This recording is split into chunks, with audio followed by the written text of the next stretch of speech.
अपने क्षेत्र की हर खबर सबसे पहले देखने के लिए दुनिया डायरेक्ट हिंदी राष्ट्रीय समाचार को अब आप किसी भी सोशल मीडिया पर फॉलो या सब्सक्राइब कर। जैसे आपको पता होगा, पिछले दिनों ये स्कैम निकल के आया था कि एशियन एंटरप्राइज नाम से एक कंपनी खोली गई थी जिसमें महिलाओं से करीब 2 से 2,500 महिलाओं से पैसे इकट्ठे किए गए थे, 2400 रुपये।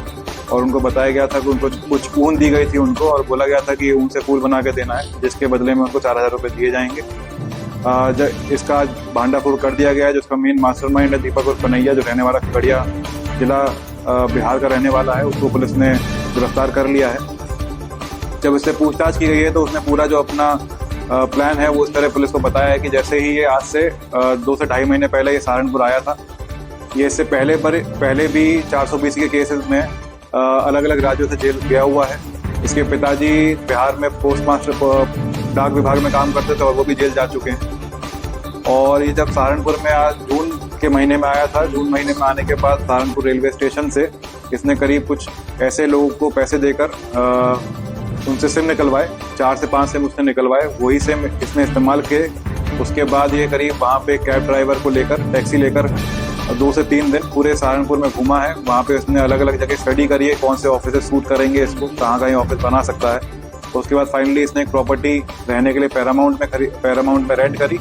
उसके बाद इसने ये एशियन एंटरप्राइज नाम का जो अपनी कंपनी थी वो खोली।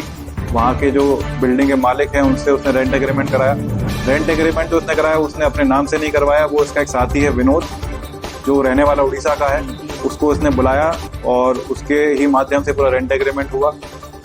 बैंक अकाउंट उसको खुलवाना था तो उसने अपना एक फर्जी आधार बनवाया। फर्जी आधार में इसने बताया कि इसके पास एक मोबाइल में एक ऐप है जिससे आधार में आप जो भी डिटेल डालोगे उस नाम से आधार बना के वो दे देगा। और वही आधार इसने बैंक ऑफ महाराष्ट्र में इस्तेमाल करते हुए एक अकाउंट बनवाया। तो इस तरह से इसने पूरी तरह से प्लानिंग करी। वहाँ पर जो एम्प्लॉयज़ रखे थे, 20 से 25 एम्प्लॉयज़ उसने रखे थे एजेंट के रूप में, वो उसने OLX के माध्यम से एडवर्टीजमेंट दे के रखे। उनको इंसेंटिव देने का भी इसने प्रलोभन दिया था और इस तरह से ये अपनी आगे जितनी महिलाओं हैं वो बढ़ा रहा था। ये भी बताने वाली बात होगी, इसने ये बोला था कि जो महिला को लेकर आएगा उसको पर महिला 400 रुपये भी मिला करेंगे एज अ कमीशन। तो वो भी ये बांटता जा रहा था। ये जहाँ से ऊन की सप्लाई लेता था वो सदर बाजार दिल्ली से लिया करता था।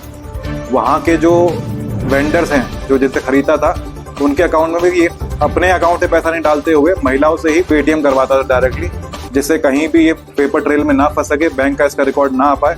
तो इस तरह इसने पूरा शातिर गिरोह इसने चला के ये करीब यहाँ से 24 से 25 लाख की इसने जो नेट अमाउंट है ये यहाँ से लेकर फरार हो गया था। उसके बाद जब फरार हुआ इसने कुछ दिन अपने बिहार और बंगाल में भी काटे, जिसमें इसने पैसे जो पिछले उसने उधार ले रखे थे साहूकारों से वो उसने उधार चुकाए। और कुछ जगह इसने पैसे अपने सहयोगी को भी दे रखे हैं, जैसे जो मैंने बताया आपको, जो विनोद इसके माध्यम से रेंट एग्रीमेंट कराया था उसको भी कुछ पैसे दे रखे हैं।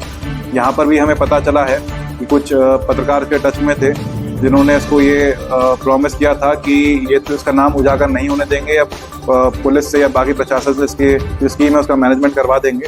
तो उसके भी पैसे इसने कुछ पत्रकारों को यहाँ पे दिए हैं, जिसमें अभी विवेचना प्रचलित है। सर, क्या अभी नाम भी उन पत्रकारों के सामने पत्रकार हैं? अभी जैसे मैंने आपको बताया विवेचना प्रचलित है। गोपनीयता की वजह से अभी तक नाम डिस्क्लोज नहीं करे जा रहे, लेकिन जैसे ही हमें हार्ड एविडेंसेस मिलेंगे उनके पत्रकारों के विरुद्ध तो हम नाम डिस्क्लोज करेंगे। आज बरामदगी क्या हुई? जी, आज बरामदगी करीब कुछ 5.5-6 लाख रुपए की बरामदगी हुई है इससे। और इससे पहले भी जो इससे पहले अभी किया था इसके सहयोगी, उससे भी कुछ बरामदगी हुई थी। और कुछ बैंक में भी हमने पैसा फ्रीज कर रखा है। टोटल 10 से 11 लाख की इसमें अभी तक बरामदगी हो चुकी है। तो किस प्रकार से महिलाओं को ट्रेस किया जा रहा है जिनके पैसे जो है जी, कुछ जब हमने इनके ऑफिसर्स को सीज किया था तो हमने जब वहाँ पे देखे थे तो कुछ रिकॉर्ड्स मिले हैं। और जो एम्प्लॉयज़ इनके यहाँ काम करते थे उनसे भी पूछताछ की जा रही है। तो एक पूरा डेटा बन रहा है। 2 से 2,500 जो महिलाएं हैं जिन्होंने पैसे जमा करवाए थे, कुछ जो बैंक में आए थे वो बैंक अकाउंट के माध्यम से ट्रेस किए जा रहे हैं। तो इसमें कार्रवाई प्रचलित है और जैसे ही विवेचना आगे बढ़ेगी तो हम मानते हैं कि 2 से 2,500 जो महिलाएं हैं जिन्होंने अपने पैसे दिए थे। और इसके अलावा जो महिलाएं आके क्लेम भी कर रही हैं तो उनसे भी हम रसीद देख रहे हैं, जो रसीद दी गई है वो ठीक दी गई नहीं दी गई। इस माध्यम से हम पूरा डेटा बनाएंगे और कोर्ट के साथ शेयर करेंगे, जिससे ये पैसा जो हमने जब्त किया है वो कोर्ट के माध्यम से इनको रिलीज